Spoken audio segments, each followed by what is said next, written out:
Ya, siang ini saya berharap semuanya tetap semangat walaupun habis makan siang tidak mengantuk ya. Biasanya habis makan itu jadinya ngantuk biasanya ya. Saya juga habis makan dan nggak mungkin kan saya ngantuk kan ya. Kalau saya ngantuk susah juga ya, aneh juga kan. Nah, jadi semangat juga ya, kita bisa belajar firman Tuhan hari ini dengan temanya adalah dosa adalah dosa gitu ya. Kenapa dosa adalah dosa? Memang ada dosa yang bukan dosa, kan gitu ya. Kenapa dosa itu harus adalah dosa dan tidak bisa dikompromikan? Kita akan belajar, ya. Nah, kalau lihat gambar yang saya tampilkan ini sebagai covernya, ya, di mana sebuah kaki kemudian terikat, terbelenggu, dan belenggunya itu adalah dosa, ya. Nah, kalau orang sudah terikat begini, kira-kira bisakah orang itu lepas dari dosa itu? Selama dia terikat, tentu saja dia pasti terikat dengan dosa itu.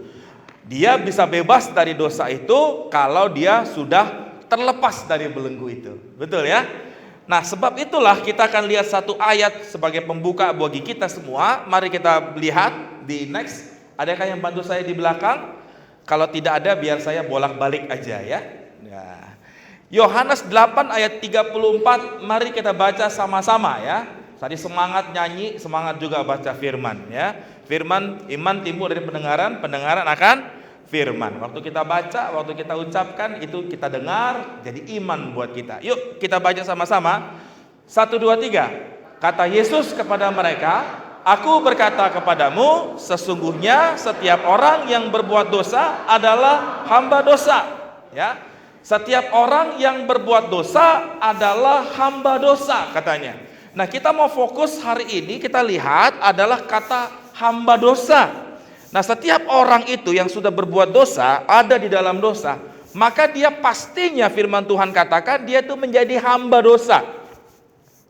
Yang namanya hamba dosa, sudah pasti sebagai hamba, itu pasti melakukan apa yang diinginkan oleh tuannya. Ya kan? Tidak mungkin seorang hamba itu bisa lepas dari keinginan tuannya. Kalau tuannya perintahkan A, pasti hamba itu akan mengikutinya. Ya, tidak mungkin seorang yang bekerja di rumah kamu, ya, kemudian kamu diberikan tugas, kemudian dia menolak tugas itu. Itu tidak mungkin. Dia pasti akan menurutinya. Karena kalau dia tidak menurutinya, dia pasti akan dipecat. Betul ya? Nah, hamba dosa itu berarti seseorang itu tidak bisa tidak melakukan yang namanya dosa. Sebab itulah sesungguhnya kita ini tahu apa itu dosa. Semua orang itu tahu apa itu dosa. Kalau saya bilang mencuri itu dosa atau tidak? Dosa, tahu. Tetapi ada orang-orang yang mencuri walaupun dia tahu itu adalah dosa. Ya kan? Berbohong itu dosa atau tidak? Dosa. Tetapi ada banyak orang yang tetap berbohong sekalipun dia tahu itu dosa. Ya kan? Ya. Berlaku curang itu dosa atau tidak? Dosa. Tetapi tetap ada orang-orang yang berlaku curang sekalipun dia tahu itu adalah dosa. Bully temannya, panggil nama temannya dengan tidak yang sebenarnya, dengan tidak yang sebaiknya, ngatain temannya, tahu nggak itu salah? Tahu. Tetapi mereka tetap melakukannya. Mengapa? Karena mereka sadari atau tidak sadari, mengerti atau tidak mengerti, tahu atau tidak tahu, sesungguhnya mereka tetap melakukan itu karena mereka masih menjadi hamba dosa. Maka bukan soal tahu atau tidak tahu tentang dosa, tapi soal bebas atau belum bebas dari dosa. Sudah menjadi hamba Tuhan atau masih tetap menjadi hamba dosa? Itu yang menjadi pertanyaannya. Karena bukan soal pengetahuannya. Kalau pengetahuannya tahu.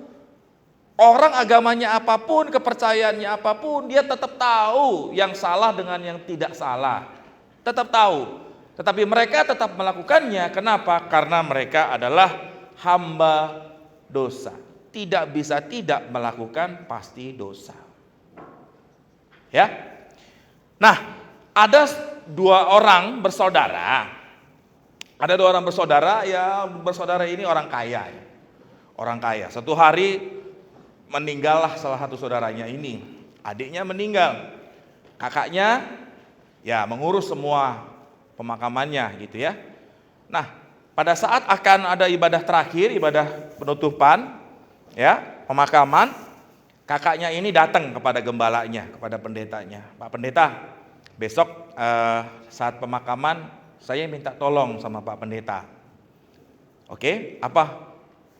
Katanya, nanti saat pemakaman tolong pada saat membicarakan tentang riwayat hidup, kata-kata terakhir kepada yang meninggal ini, untuk sebagai kenang-kenangannya, ucapkanlah kata-kata yang baik tentang dia. Bilang kalau dia ini adalah orang yang suci. Wah, orang yang berhati mulia gitu ya, orang yang suci lah, benar gitu, hidupnya bersih gitu ya. Nah, untuk itu nanti saya akan memberikan sumbangan buat gereja, katanya. Saya akan berikan sejumlah uang yang sangat banyak. Banyak sekali dikasihnya. Saya berikan $1 juta ya. Wah, orang kaya nggak ada masalah, $1 juta, ya kan? Ya kasih. Oke, pendetanya terima aja. Ya udah, ya memang dua ini ya dilihat, dikenal sebagai ya orang baik lah gitu ya. Kalau dilihat di gereja gitu orangnya baik gitu kan. Ya oke, ya terima. Pada hari besoknya, pada saat hari pemakamannya, pada saat ibadahnya, pendetanya mulai ngomong, kita telah kehilangan seorang anggota jemaat. Dia telah pergi begitu cepat meninggalkan kita, sangat mudah, ya. Tetapi sangat disayangkan. Wah, selama hidupnya sangat disayangkan bahwa dia berada di jalan yang salah. Wah, kakaknya dengar langsung, kok berada di jalan yang salah, kan saya bilang harus dipuji, harus disanjung-sanjung gitu kan. Oke, tapi dia dengerin dulu deh. Selama hidupnya dia melakukan banyak kecurangan. Wah, kok malah dibilang banyak kecurangan? Dia melakukan banyak kejahatan. Dia melakukan banyak penipuan. Dan terlebih lagi, dia telah banyak melukai para wanita. Wah, kakaknya semakin panas mendengarnya. Ini gimana sih? Saya udah sumbangin $1 juta buat gereja, tapi kok malah bilangnya kakak adik saya ini malah orang jahat, orang nakal, gitu kan? Terus dia bilang, panjang disebutin, semua kejahatannya, semua kesalahannya, semua keburukannya, semua dosa-dosanya disebutin. Terus terakhirnya bilang begini dia, tetapi dia ini sekalipun demikian jahatnya, kalau dibandingkan dengan kakaknya yang masih hidup ini, dia ini masih tetap orang suci gitu. Berarti sebenarnya kakaknya juga lebih jahat ya. Kakaknya lebih berdosa ya. Nah, itu orang jahat tapi pengen dikenal, pengen dikagumi, pengen dianggap sebagai orang yang baik, sebagai orang yang suci katanya malahan gitu ya. Nah, tetapi masalahnya adalah sekarang ini, saat ini kita ini sedang menghadapi yang namanya redefinisi. Apa itu redefinisi? Segala sesuatu pengertian itu sepertinya perlu dikaji kembali katanya.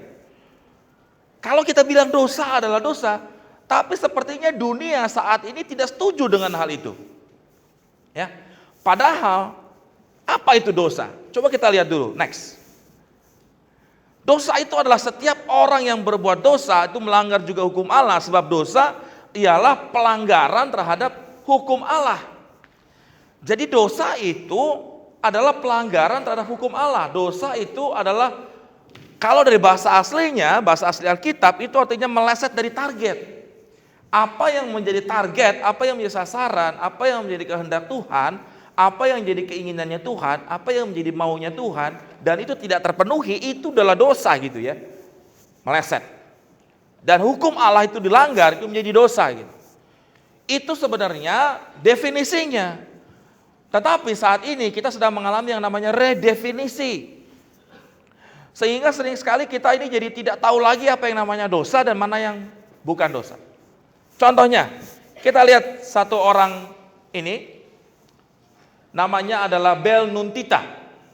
Ada yang udah tahu Bel Nuntita? Ada yang udah tahu? Belum? Belum ya? Belum tahu ya. Nah, ini Bel Nuntita ini dia mengikuti Thailand's Got Talent. Ya. Dan dia memukau. Wow, memukau banyak orang. Memukau banyak juri. Juri dipukau, audiens bahkan para yang nonton dari YouTube juga sampai banyak sekali, sampai 2 jutaan katanya. Ya, luar biasa. Apa? Siapa dia? Apa yang dia perform? Apa yang dia tampilkan? Kenapa sampai sedemikian rupa gitu ya? Nah, coba kita lihat dulu audisinya dia. Ya.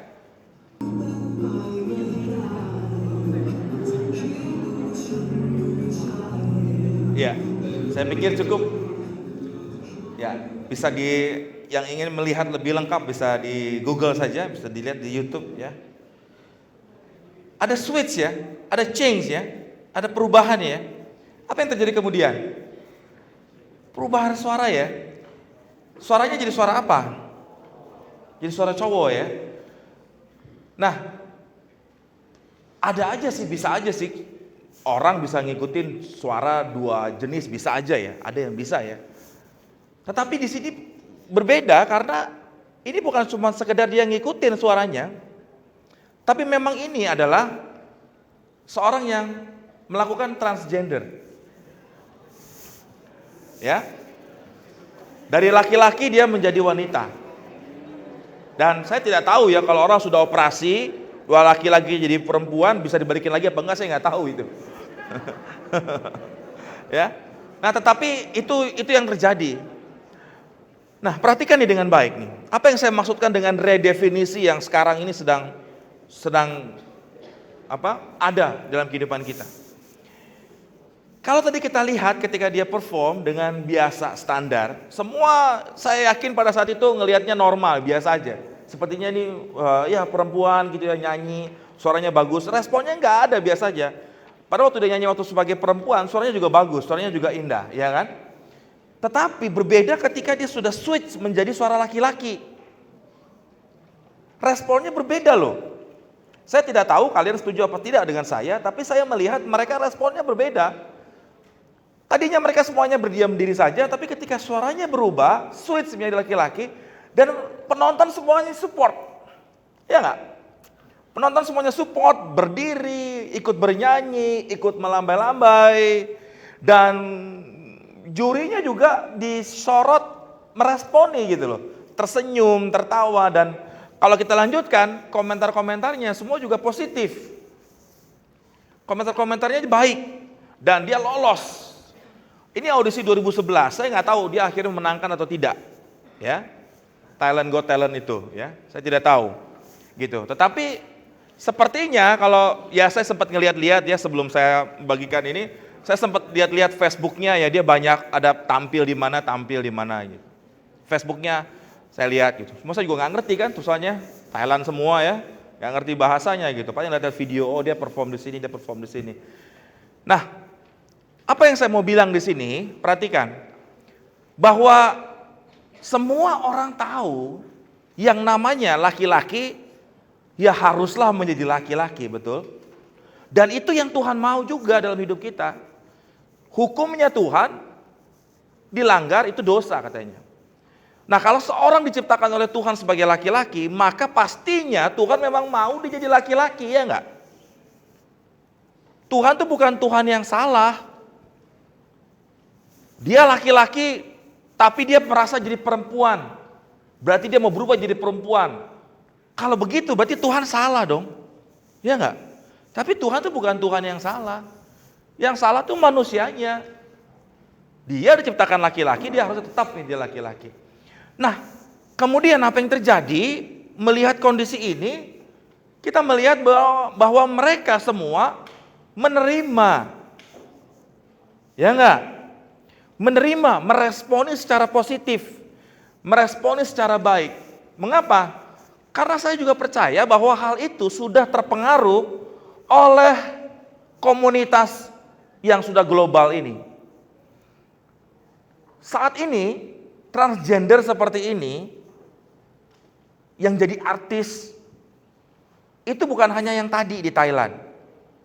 Kalau kamu klik dia, namanya, atau transgender audition. Itu ada banyak, nggak cuma ini. Di China juga ada, di Korea juga ada gitu ya. Dan hampir di seluruh negara setahu saya ada, baik yang terkenal maupun yang tidak terkenal. Dan dunia saat ini menerima akan hal itu. Welcome. Menerima. Artinya mereka mau bilang, it's okay, it's not a sin. Gak apa-apa, itu bukan dosa. Kita terima. Itu hak asasi kamu, maka kita terima. Nah ini nih, redefinisi yang sedang terjadi saat ini. Sebab itu pada hari ini, melalui chapel ini mau diingatkan kepada kita semua, bahwa dosa adalah dosa, dan tidak bisa diredefinisi oleh apapun juga. Termasuk oleh komunitas global, komunitas dunia yang berkata itu oke, tetapi kalau firman Tuhan bilang itu nggak oke, maka itu nggak oke. Itu posisi yang saya sebagai orang percaya ambil. Dan yang saya sampaikan pada hari ini kepada kalian semua, bahwa kalau segala sesuatu itu jelas tidak sesuai dengan firman Tuhan, kalau itu adalah dosa, maka posisi kita, definisi kita harus itu adalah dosa. Kita tidak bisa menerimanya oleh karena komunitas semua menerima dan kita pasti menerima, tidak bisa. Harus kita mengambil posisi yang tegas, bahwa sekalipun seluruh dunia mengatakan itu benar, tapi kalau Alkitab, firman Tuhan, katakan itu dosa, maka posisi kita harus itu adalah dosa. Nah, kita tidak boleh sampai terbawa oleh arus dunia yang sepertinya meredefinisi dosa itu. Bahwa sesuatu yang dapat dikompromikan, sesuatu yang bisa diterima, oke, nggak apa-apa lakukan. Gitu ya. Kenapa? Karena masalah dosa adalah masalah yang sangat serius. Mari kita lihat firman Tuhan ini. Next. Mari kita baca sama-sama.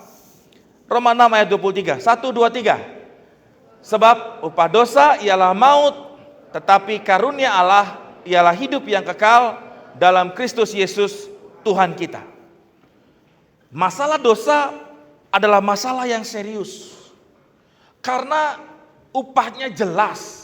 Upahnya ialah maut. Ya, kematian yang kekal, keterpisahan dari Allah yang kekal. Tetapi sebaliknya Tuhan itu ingin kita memiliki hidup yang kekal. Di mana? Di dalam Kristus Yesus. Nah, sebab itu kita harus tahu apa yang menjadi kehendak Tuhan di dalam hidup kita ini. Dalam konteks bagaimana kita menjalani hidup kita ini. Mari kita lihat apa yang Tuhan mau dalam hidup kita. Apakah Tuhan mau kita hidup dalam dosa? Apakah Tuhan mau izinkan ada dosa dalam hidup kita? Mari kita lihat firman Tuhan ini. Kita baca sama-sama. Next. Mazmur 5 ayat 4. 1, 2, 3. Sebab engkau bukanlah Allah yang berkenan kepada kefasikan, orang jahat takkan menumpang padamu. Tuhan tidak berkenan sama sekali dengan yang namanya dosa. Tidak peduli tadi seisi dunia sudah mengatakan itu oke. Gak apa-apa transgender, gak apa-apa pernikahan sesama jenis, gak apa-apa katanya. Sekalipun dunia mengatakan demikian, tetapi kalau itu tidak sesuai dengan firman Tuhan, maka Tuhan katakan Tuhan tidak berkenan kepada hal itu. Bahasa Inggrisnya lebih enak saya baca. For you are not a God who delights in wickedness. Tuhan enggak mau, Tuhan tidak berkenan, Tuhan tidak senang, Tuhan tidak mengizinkan ada yang namanya dosa, ada yang namanya kejahatan. Ya. Kenapa? Sebab Dia adalah Allah yang kudus. Mari kita lihat ayatnya. Yuk kita baca lagi sama-sama. Kita belajar firman Tuhan. Kita baca 1, 2, 3. Dan mereka berseru seorang kepada seorang, katanya, kudus, kudus, kuduslah Tuhan semesta alam. Seluruh bumi penuh kemuliaannya. Tuhan itu adalah Tuhan yang kudus. Dan karena Dia Tuhan yang kudus, Dia mau Setiap kita, orang yang telah menjadi percaya kepadanya, itu juga hidup di dalam kekudusan. Dan itu adalah sebuah harga yang tidak dapat ditawar sedikit pun. Mazmur 5 ayat 4 tadi mengatakan dia tidak berkenan sedikit pun kepada kejahatan, kepada dosa. Nah, Tuhan mau seluruh aspek kehidupan kita itu adalah hidup dalam kekudusan. Mari kita baca ayatnya. Next. 1, 2, 3. Tetapi hendaklah kamu menjadi kudus di dalam seluruh hidupmu, sama seperti Dia yang kudus, yang telah memanggil kamu. Sebab ada tertulis, kuduslah kamu sebab aku kudus. Semua baca, 1, 2, 3.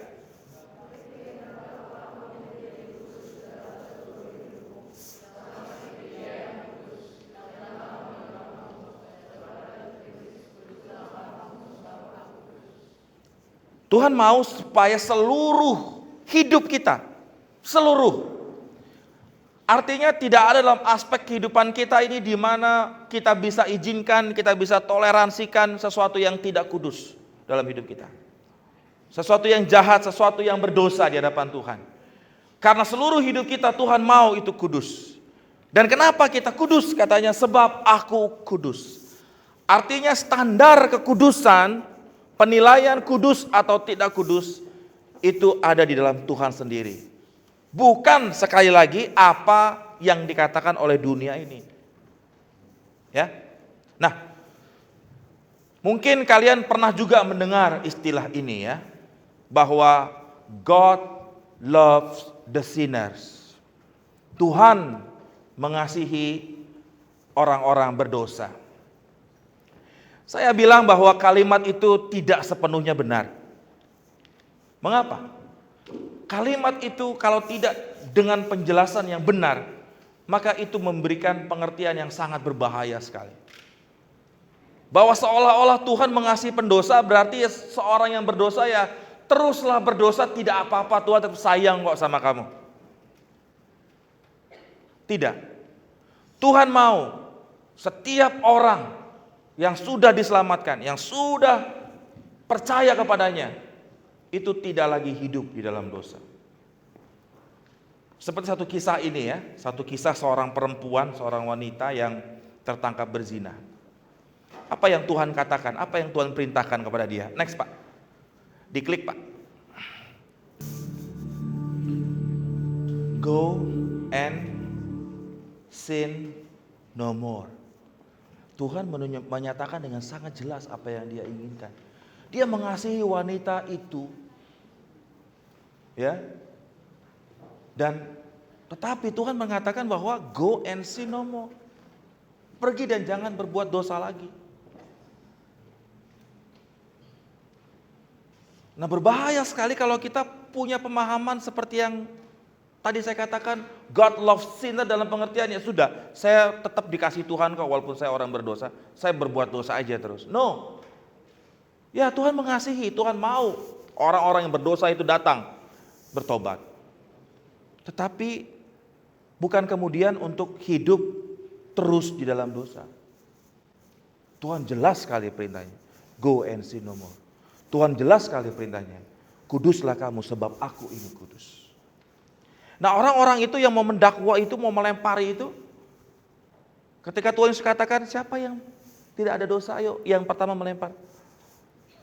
Dan mereka semua meninggalkannya. Artinya apa? Artinya apa? Mereka menyadari bahwa mereka orang berdosa, ya enggak? Iya kan? Berarti mereka tidak menyangkal bahwa mereka adalah orang berdosa. Berarti mereka orang berdosa, dia tidak melempar. Dan hanya Yesus di situ yang bisa melempari wanita itu. Tapi dia memilih untuk mengasihi, menyelamatkan dia. Nah, kalau orang-orang itu pergi meninggalkannya, berarti mereka masalahnya belum beres dengan dosa sebenarnya.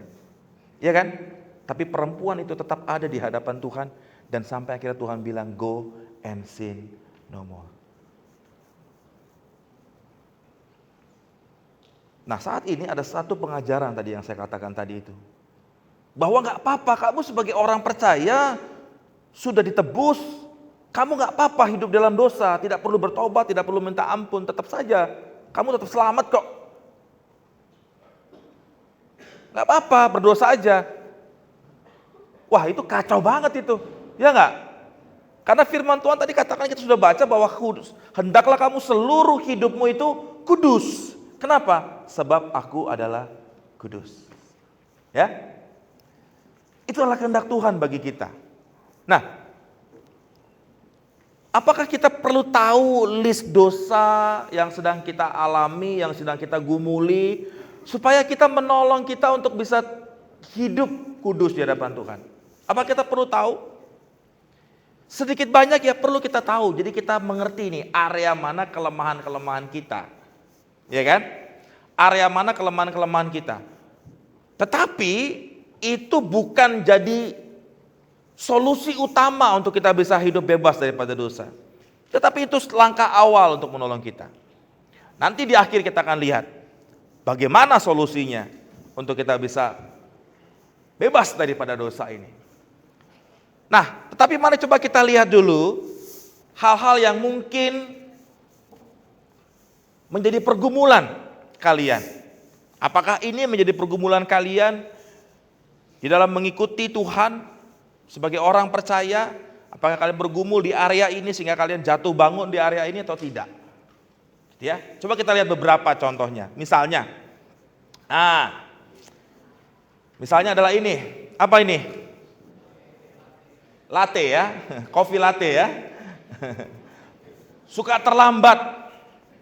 Ada yang suka terlambat di sini nggak? Ada nggak? Ada yang udah skorsing gara-gara terlambat? Kayaknya sih ada ya. Iya kan? Nah, coba kira-kira pikirkan, renungkan nih. Apakah ini jadi masalah kalian nggak? Terus ini dosa nggak sih? Dosa nggak sih? Ya, terlambat yang saya mau bahas ini bukan terlambat yang situasional ya. Misalnya tiba-tiba ada kontainer terbalik, jalanan ketutup semua, nggak bisa lewat. Ya, ini yang saya mau bilang adalah kamu habitually late. Sudah jadi kebiasaan tuh terlambat, sudah jadi habit, ya kan? Sudah ada catatannya tuh. Nama-namanya siapa aja itu mister setiap minggu tuh dikirimin. Ini sudah terlambat berapa kali ini. Misalnya Bruce terlambat berapa kali Bruce. Nah ada tuh namanya tuh. Ya kan? Misalnya loh Bruce belum pernah masuk namanya ya. Bagus lah ya. Nah tapi terlambat ini dosa gak sih sebenarnya? Coba jujur deh kalian. Hah? Kira-kira kalau terlambat itu dosa apa enggak ya? Enggak ya? Nah sekarang saya mau tanya nih misalnya nih, kenapa kamu terlambat? Terus kamu jawab dong. Jawabannya apa? Macet pak, macet sir, macet miss, gitu kan? Ya. Padahal jalanan nggak macet. Itu melahirkan dosa apa enggak? Dosa. Kenapa kamu terlambat? Papaku bangunnya terlambat, jadi berangkatnya telat. Padahal papanya bangunnya cepat. Itu melahirkan dosa apa enggak? Aduh, coba kalian pikirkan baik-baik ya. Nah mungkin hal-hal yang kecil ya, tetapi itu berdampak besar dalam hidup kalian. Itu bisa melahirkan satu dosa, dosa kayak yang lain, dosa yang lain, dosa yang lain. Iya kan? Padahal papanya nggak bangun terlambat, tapi dia bilang bangun terlambat. Terus pas sudah itu ditanya lagi nih, oh papa bangunnya terlambat. Emang papa tadi malam tidur jam berapa? Papa tadi malam tidurnya jam 10 miss. Padahal papanya tidurnya nggak jam 10. Bohong lagi. Dosa nggak? Dosa. Ditanya lagi, kok papanya tidurnya lama banget? Emang kamu tidur jam berapa? Supaya sama, ya saya juga tidurnya lama.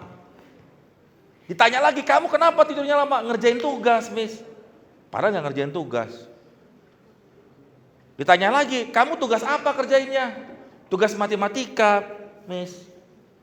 Padahal Miss Deborah nggak kasih tugas matematika. Kasih bilangnya tapi tugas matematika. Itu melahirkan dosa satu ke dosa yang lain, ke dosa yang lain, ke dosa yang ke yang lain. Dan masalah keterlambatan itu juga masalah yang serius. Karena apa? Itu masalah apa? Tanggung tanggung jawab. Tuhan mau kita jadi orang-orang yang bertanggung jawab, ya kan? Ya. Kita lihat lagi nih yang lain. Apakah kalian bergumul juga dalam hal ini? Ini nih. Ini nih. Itu rumusnya matematika semua itu. Ini pelajaran Miss Deborah nih. Nah, mencontek. Kalian bergumul tidak dengan mencontek? Saya mencontek tapi tidak ketahuan, jadi aman, gak apa-apa, gak dosa.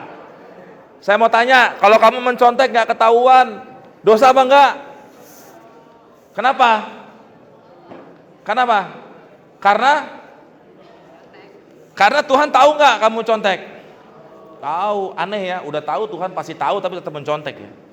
Ya. Nah lihat nih, dunia sekarang ya begitu tuh, mencontek seolah-olah jadi tren. Bahkan paling parahnya nih, mencontek itu sekarang ada yang kasih tipsnya loh. Masa mencontek aja dikasih tips? Ini dunia mau ajarin. Nah, saya mau tunjukin, ya, bukan maksudnya mau ngajarin, tapi kita mau lihat nih, bahwa dunia memang tidak punya definisi dosa adalah dosa. Makanya bahkan mencontek pun dia bikin tutorialnya. Belum pernah lihat kan tutorial mencontek? Nah, coba kita lihat nih, tutorial mencontek. Coba kita lihat nih. How to cheat on a test. Ini dunia kacau nih. Ini baru tips nomor 1, ada banyak tipsnya. Tapi kan ini sudah kita expose, jadi nanti guru-gurunya udah pada tahu.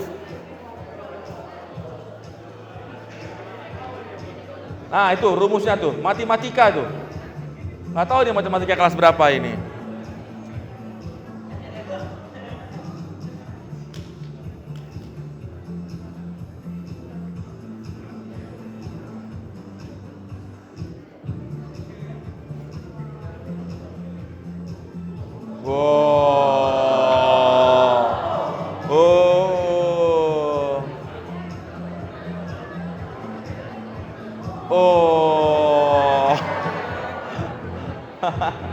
Ya, di close aja. Yang kedua dan seterusnya tidak usah dikasih lihat. Saya tunjukkan ini. Saya tunjukkan, mau buktikan sama kalian bahwa dunia itu udah kacau definisi dosa. Yang dosa aja malah dipamerin. Sebuah kebanggaan bikin tutorial mencontek, ya enggak? Iya kan? Nah, saya jujur ya. Saya jujur, sebenarnya kita ini tahu loh, kalau kalian itu tetap bawa handphone ke sekolah. Mungkin kalian lihat tutorialnya ya, dari sini contohnya. Kita tuh tahu tapi sulit kita. Karena apa? Ini ya, saya mau bilang, tapi sekali lagi deh, sekalipun kita nggak tangkap kamu nih ya, tapi kita udah ajarin bahwa dosa adalah dosa dan Tuhan tidak berkenan akan hal itu. Ya, misalnya handphone. Tadi kalau ini mencontek tuh bisa seperti itu tuh, ditaruh di dalam penggarisan. Handphone kita razia itu banyak yang lolos. Karena apa? Kita tahu ada yang taruh di dalam. Ya. Dan kita nggak mungkin lah periksa sedemikian, ya kan? Ya nggak. Langsung kok misterian bisa tahu? Ya tahu, ada orang-orang yang baik yang kasih tahu. Kenapa dia kasih tahu? Supaya orang itu bertobat. Dan ini saya kasih tahu umum nih, supaya kamu bertobat, jangan melakukan kecurangan, dosa, menipu, ya kan? Melanggar peraturan, ya kan? Kita tahu ada orang-orang yang begitu. Kenapa? Giliran udah pulang, dia ke pos itu, dia udah handphone-handphonean. Ditanyain, kok kamu bisa bawa handphone? Tadi dari jemputan kasih. Loh, aneh kan? Dia bilang jemputan yang kasih, tapi dia belum pulang. Lah kalau emang jemputan dia pulang dong. Ya enggak? Tapi mungkin dia pikir kita bodoh, ya sudahlah. Kita terima aja dulu alasannya. Tapi saya kasih tahu di sini, ya, bahwa dosa adalah dosa dan Tuhan mau kita hidup dalam kekudusan. Kalau kita sudah tahu nih kelemahan-kelemahan kita, area-area kita, ya kita berdoa minta Tuhan tolong kita. Apalagi nih areanya nih, coba next.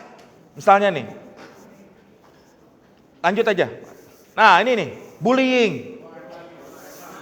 Ini dari ya masih terus terjadi ya, berantem. Next lagi Pak, berantem. Ada yang berantem di sini?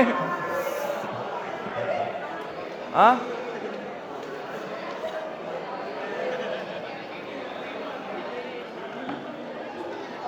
Nah ini nih, boleh nggak sih berantem? Ya, ayo yang udah berantem, yang barusan berantem, yang kemarin berantem, yang dulu berantem, jangan pernah berantem lagi. Ketawa tuh dia. Karena apa? Tuhan tuh mau kita saling mengasihi loh. Yuk baca ayatnya. 1, 2, 3. Aku memberikan perintah kepada kamu, yaitu supaya kamu saling mengasihi, sama seperti aku telah mengasihi kamu, demikian pula kamu harus saling mengasihi. Dengan demikian, semua orang akan tahu bahwa kamu adalah murid-muridku, yaitu jikalau kamu saling mengasihi. Ya, Tuhan mau kita saling mengasihi, supaya melalui hal itu orang lain juga tahu kita ini adalah murid-murid Tuhan. Aduh, gimana kan? Berantem gak jelas, berantemnya gara-gara apa? Iya kan? Rebutan bangku di kantin berantem. Ya elah. Gak jelas gitu. Tuhan mau kita saling mengasihi ya. Apalagi?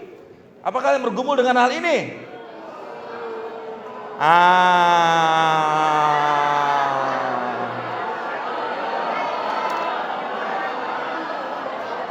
Ini nih, sepertinya sih ya.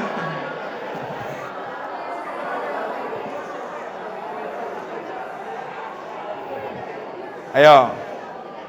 Ya inilah yang saya bilang, redefinisi yang kacau oleh dunia. Dunia sudah ajarin kita soalnya, soal pacaran. Ya enggak? Melalui film. Ya enggak?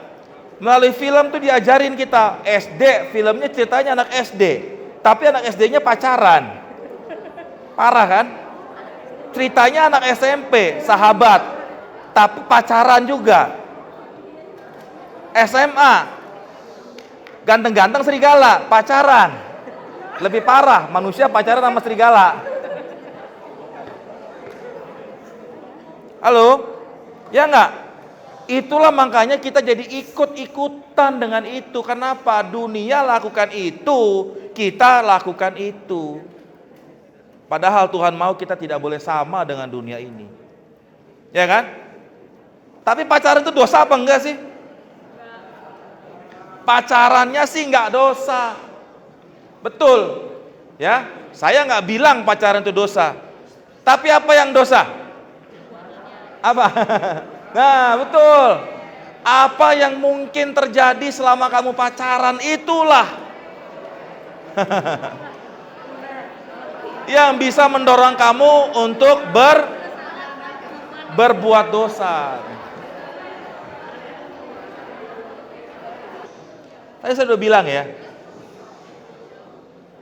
kita nggak ngomongin pacarannya itu dosa. Nanti juga kalian juga ada pelajaran pacaran kok, di kelas berapa gitu ya. Tetapi apa yang kamu bisa lakukan sama pacaran, itulah yang bisa mendorong kamu dalam dosa. Nah, dalam kamu kelas 9 nih ya, saya mau kasih tahu, kamu akan masuk ke dalam godaan yang begitu tinggi, yang begitu kuat kalau kamu sudah mulai berpacaran. Enggak, Sir, saya bisa jaga diri, Sir. Saya jujur aja harus ragu dengan itu. Tidak mungkin, ya.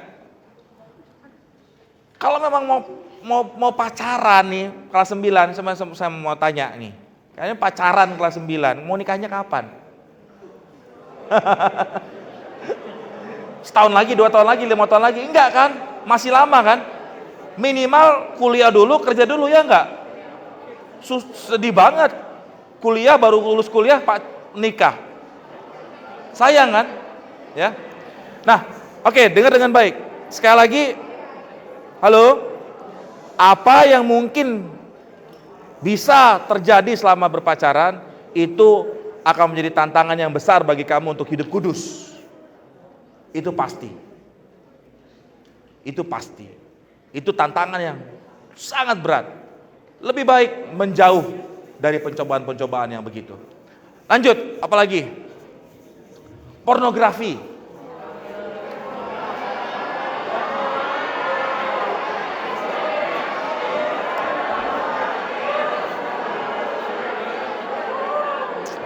Oke. Pornografi juga jadi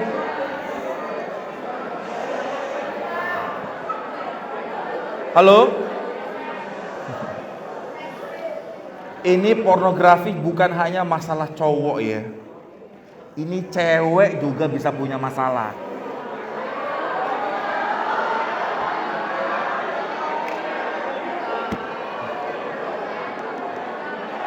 Oke.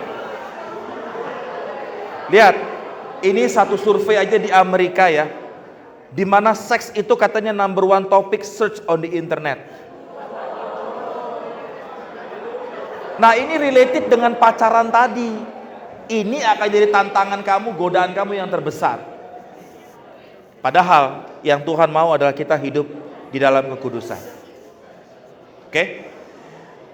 Beberapa ini hanya saya tampilkan saja, tidak dengan penjelasan yang cukup. Paling tidak mengingatkan kalian semua, area-area di mana kalian itu bergumul. Dan kalian tahu apa yang menjadi kehendak Tuhan. Tuhan menghendaki kita hidupnya kudus. Coba di next. Dosa sudah pasti akan memisahkan kita dengan Allah. Dan kalau sampai pada akhir hidup kita masih hidup dalam dosa dan kita belum di dalam Kristus, maka keterpisahan itu menjadi keterpisahan yang kekal. Tadi upah dosa ialah maut. Tetapi selain kita mengetahui kelemahan-kelemahan kita, area-area dosa yang mengekang kita, menyerang kita, kita harus tahu yang paling utama yang bisa menolong kita, melepaskan kita bebas dari dosa adalah Kristus sendiri. Mari kita buka ayatnya 2 Korintus 5 ayat 17, kita baca sama-sama. Kita ada di depan, mari kita baca sama-sama. 1, 2, 3. Jadi siapa yang ada dalam Kristus, ia adalah ciptaan baru, yang lama sudah berlalu, sesungguhnya yang baru sudah datang. Dalam Kristus kita menjadi manusia yang baru. Dan Galatia 5 ayat 24 menjelaskan kepada kita bagaimana kita bisa menyalibkan, mematikan kedagingan kita, keinginan untuk berdosa. Galatia 5 ayat 24. Mari kita baca sama-sama. 1, 2, 3. Barang siapa menjadi milik Kristus Yesus, ia telah menyalibkan daging dengan segala hawa nafsu dan keinginannya. Mari kita berdoa. Tundukkan kepalamu, tidak ada yang lihat kiri dan lihat kanan. This is your time and God. Between you and God alone.